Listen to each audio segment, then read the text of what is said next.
before, when you leave, if you have not signed my autograph sheet, please do.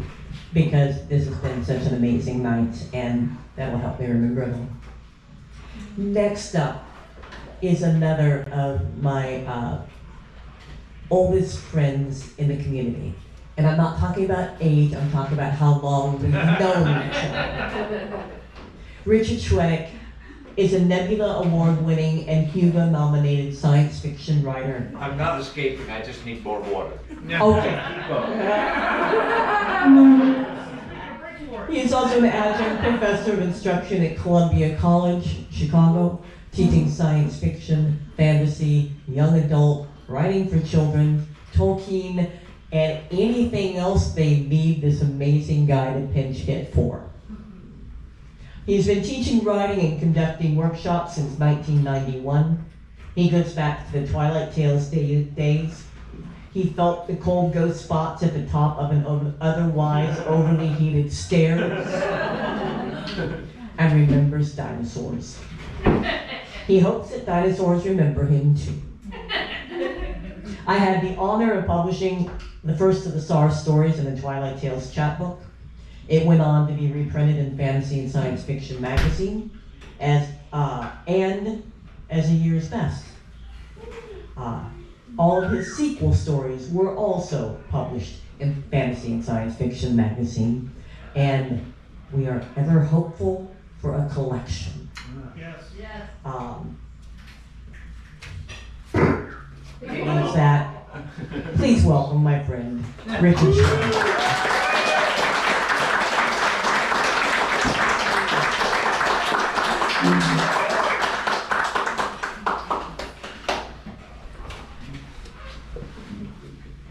Thank you.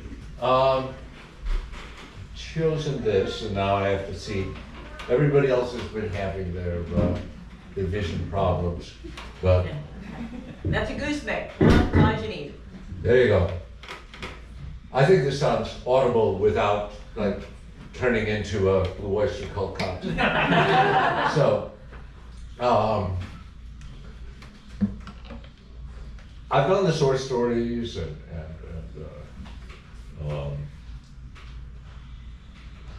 I don't know if you're familiar with the small press publisher Mythic Delirium. Mike Allen runs it with his partner. Mike Allen wants to do the source story collection. Oh. Yes! His partner is still deciding. So, yeah.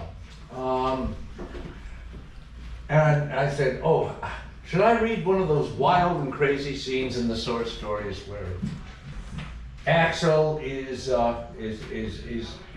allegedly commanding this toy car through the sewer system that is about to shoot out through, you know, should I do that or should I do a scene from Bronte's Egg? And like, all right, I will shut up and give myself, 2 more minutes. I was in Seattle and I was feeling like I was the senior partner at the World Science Fiction Convention. Went, oh, Richard Chwedyk, you haven't died yet. Why don't you sit over here with all the old bearded white guys, Come on over here. And it was like, it was the call of death. And it was like, yeah, my career's fucked, It's just gone, that's it. I had just gone to Seattle to confirm it. I wanted to be pronounced dead at the World Science Fiction Convention, and instead it turns out that across the street from the Hugo Awards, Buddy Guy is playing the last show of his last tour. He's 89 years old, put out his last album, is turning 90, he's gonna throw in the towel. It's across the street. Who gives a fuck about the Hugo? Seriously. Everybody's abandoning. No, I'm in a Hugo. Sorry, sold out. I'll give you 3 Hugo Awards. No. Don't need that stuff. So anyway, while I was there feeling useless, I was at a poetry reading. I was doing really well, and somebody came up and said, oh, I really like those source stories that you did. And they usually mention Measure of All Things of Bronte's A. Those are the ones that are best known. But the guy said, my favorite of those stories is the one you wrote called Orphe. And that's the story where Diogenes, who's one of the bigger of the source, is the librarian in the house where the source live.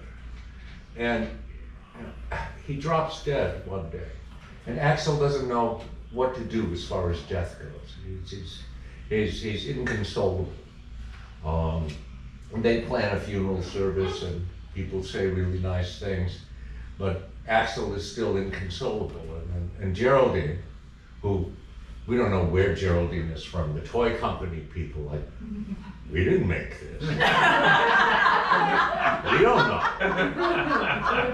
Yeah, and Geraldine just comes up to him while he's just sleepless at night, just pacing around, and what's going to happen as far as Dio.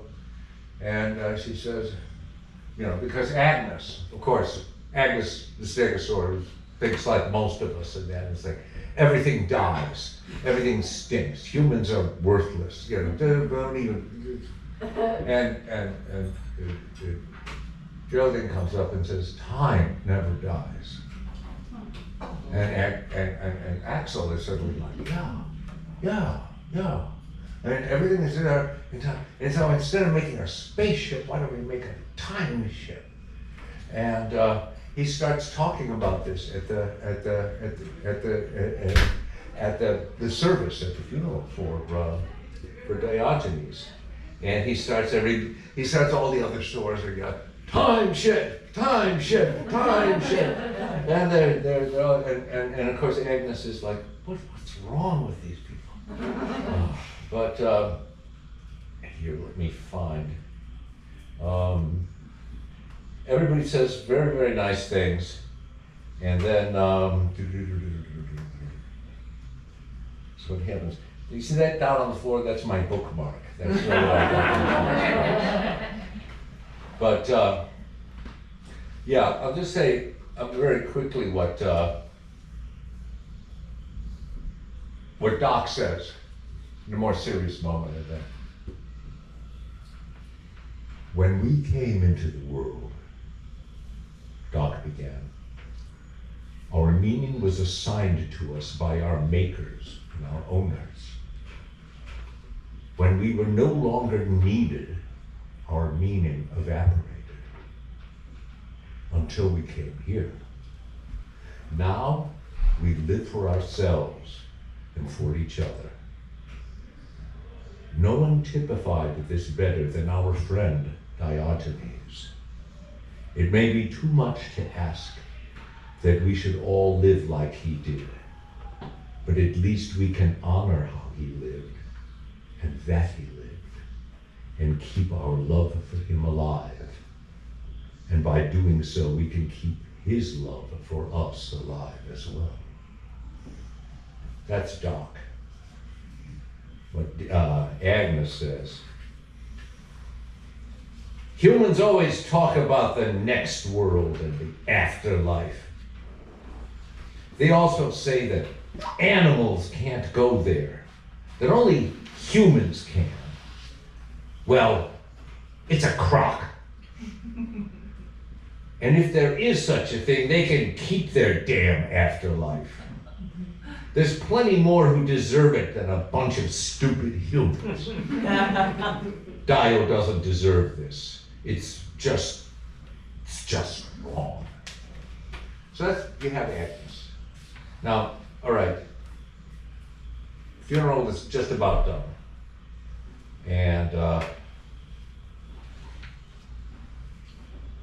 the humans, Tom, Dr. Margaret, Ms. Leahy, and Ms. Wonderly took the coffin outside.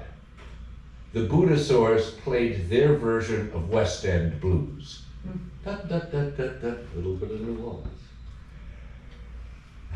He played it again, and the Saurs filed out behind them. The coffin rested on a strange metal gadget Miss Wonderly had brought. The gadget would slowly and smoothly lower the coffin down into the grave, then retract and be pulled up by Miss Wonderly. Tom looked around at the gathered sores and humans. The silence at that moment seemed awkward. Everything that anyone wanted to say had been said inside. But there they all were, outside, before the grave, waiting for what came next. And there was no way to get to what came next until Bronte sang, Yarwoo. The sores turned to her. A few of them immediately replied, Yarwoo. That's right, it's okay to sing along. While the others hesitated or started with the first note or couldn't bring themselves to sing at all. It's a song Bronte explained to Guinevere, the hatchling, the eggling as they called it. When we were first created in the factory labs, the humans taught it to us. It was part of our imprinting and training. We were supposed to sing it to the children, and they used it in all the advertising. It's a silly song. It's not a very good song, but it's simple, and it's one we all know. Bronte and Kara sang together. Yarwoo. And a few more sores joined in. Yarwoo. And a few more. Yarwoo. Until all the sores joined in. Miss Leahy had started in with Bronte almost immediately, and Dr. Margaret joined, and then Tom, and even Miss Wonderly. It didn't take long to figure out, even if one had never heard it before. You've got two notes there. Carolyn stepped out from behind the backhoe, reluctantly, but even she began to sing in a husky, off-key voice. Yarwoo, yarwoo, yarwoo. The dinosaurs love you. Yarwoo, yarwoo, yarwoo. The dinosaurs love you. It's like opera. After the song, some of the sores went back inside, and a few more waited until the coffin was lowered into the grave before returning to the house. And some stalwarts, like Doc and Preston among them, remained until Carolyn pushed all the dirt back into the hole she had dug only that morning. I remember now what I was thinking yesterday afternoon, Doc said to Preston, before all this happened. It seems absurd now, and it drifted so quickly out of memory. It can't have any consequence. What is it? Preston stared at Carolyn, patting the dirt down carefully with the back of the shovel. It seemed to me at the moment that perhaps we weren't mere accidents of nature. It's possible that we are inevitable. Preston stared at the mound of dirt before him. Carolyn took out a handkerchief and dabbed at her forehead, got into the backhoe and drove it to the trailer hitched to the back of the van. And Hubert turned around and headed inside. Big Sam, the Stegosaurus, and the brown Triceratops, Dr. David Norman, followed. He let the egglings ride on his back all the way into the house, with Kara and Bronte at his side. It's a crazy notion, Preston said, placing his forepaw on Doc's back as he turned around. But it's a crazy world. That left Agnes, Sluggo, and Axel, the last ones at the grave, staring at the dirt mound. I hope you liked the ceremony, Sluggo said. How would he know? Agnes's voice wasn't as sharp or as loud as usual, and yet her words were as hard as ever. Would have liked the ceremony then. I don't want to leave him, Axel said. He'll be here. Agnes looked away from the grave, out to the west. The sky was red and pink and a creamy sort of yellow. And above it was a blue that grew ever deeper and darker. She also saw what might have been a light, a flicker of movement between the tree trunks. Maybe an animal, maybe more idiot humans. The Reggie system would keep them out. She said nothing to the others. We'll always be able to come here so we can remember him, Sluggo said to Axel. We won't really leave him, and he won't really leave us. We better go in, said Agnes. It's getting dark, cold. No one moved. Axel, all that stuff you said in there. Agnes was still looking at the sunset. You know it's total crap, don't you? Time machines. You're going to build a time machine? You know, people have been talking about time machines for hundreds of years. You see any time machines lying around here? You think you can make a time machine? I don't know, Axel said. I want to make a time machine, a time ship. Fine, right. And that stuff about time doesn't die? Do you think that's true? Where did you get such a stupid idea? Geraldine said. Geraldine? She was making fun of you. She makes fun of all of us. You're going to believe someone who asks you if you're stupid every single day? Which Geraldine does. You know, she starts every conversation with, are you stupid? She wasn't making fun of me. Axel shook his head. Not this time. She said time doesn't die, and the universe is going to die too. The Earth is going to die, and the moon, and the sun, and the other planets too. The stars will burn out like candles, and there go your galaxies and everything else, including time. If everything dies, Axel says, then we all die, and Dio won't be so alone. Dio is not alone, Axel. He's not anything anymore. He was alive, now he's gone, and that's it. Finish. End of story. And when the time comes, it will be the same for all of us. I think you're wrong, said Sluggo. What? Agnes said at full volume, with maybe even a little bit more.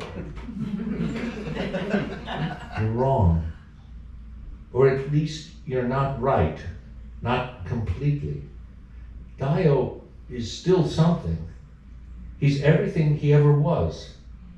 That doesn't change because he's dead. That doesn't make him any less dead now. I think it does. We remember him. Until we die. Then that's over. And who will remember us?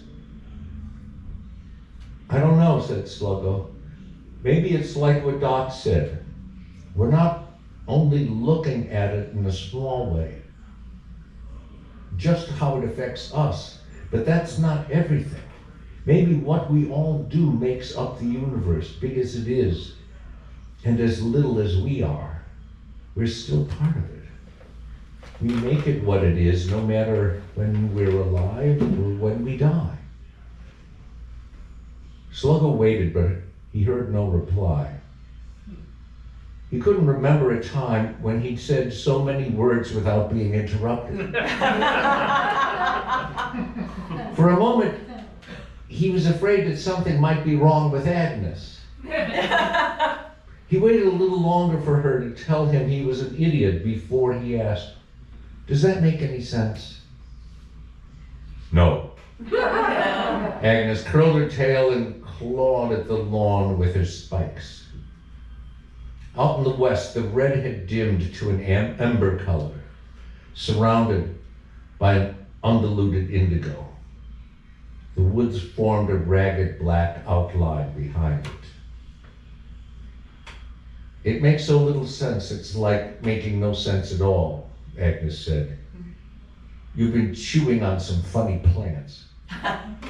You're an idiot." Sluggo nodded, feeling strangely relieved. There were enough changes to contend with. Not having Agnes call him an idiot would have been one change too many. "It's not a stupid idea," Axel said. "Time doesn't die. Even if the universe stops, time doesn't die."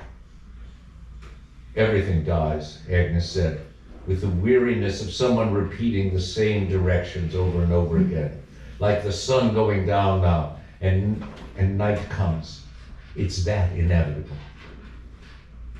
But at night you see the stars and space and the whole universe out there.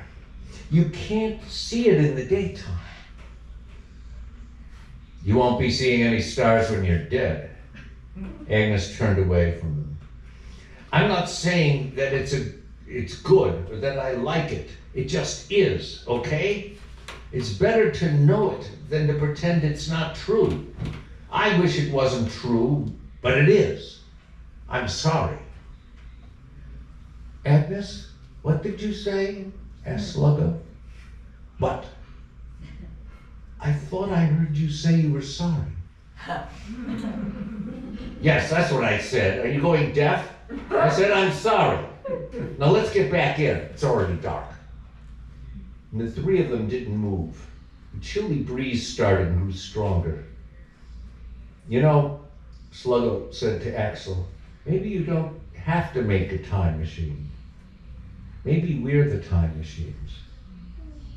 "Space and time," Axel said. "Time and space."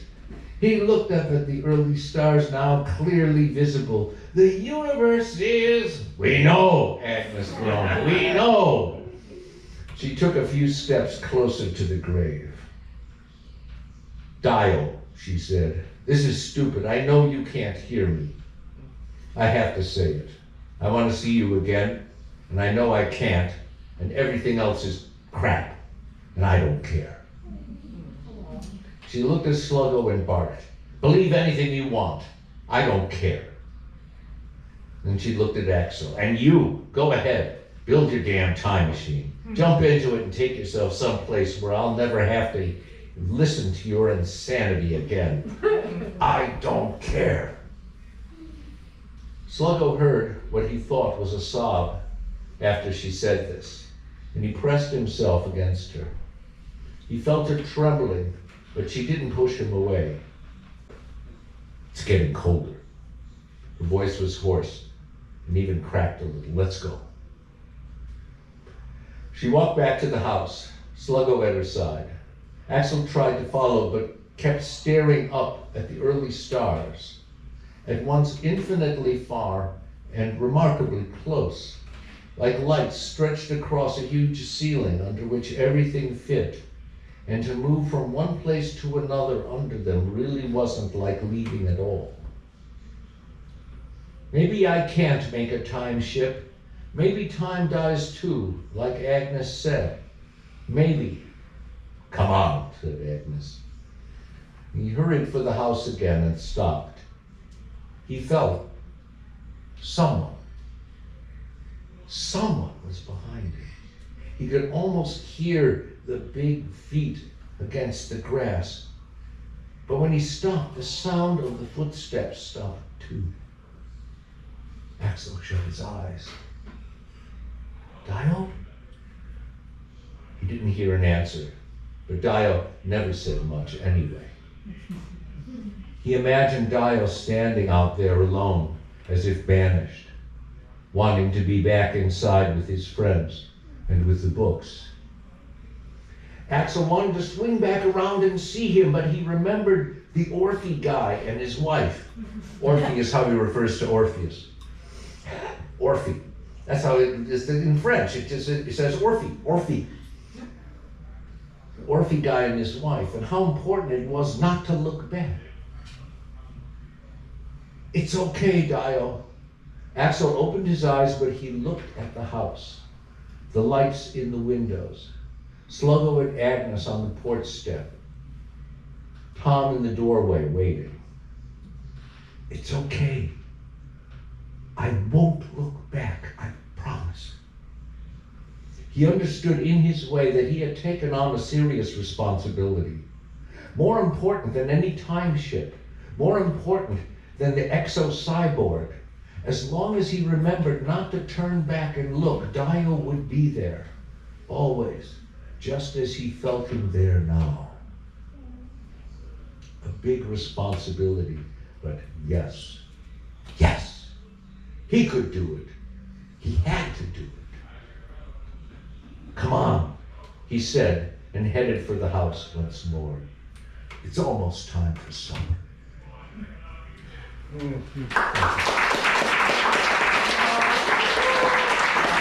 I chose that because the person in the audience who said their favorite story was Orphe, they had read the story around the time he lost his dad, and he said it made it a lot easier for him. And I said, shit, you can keep your humor.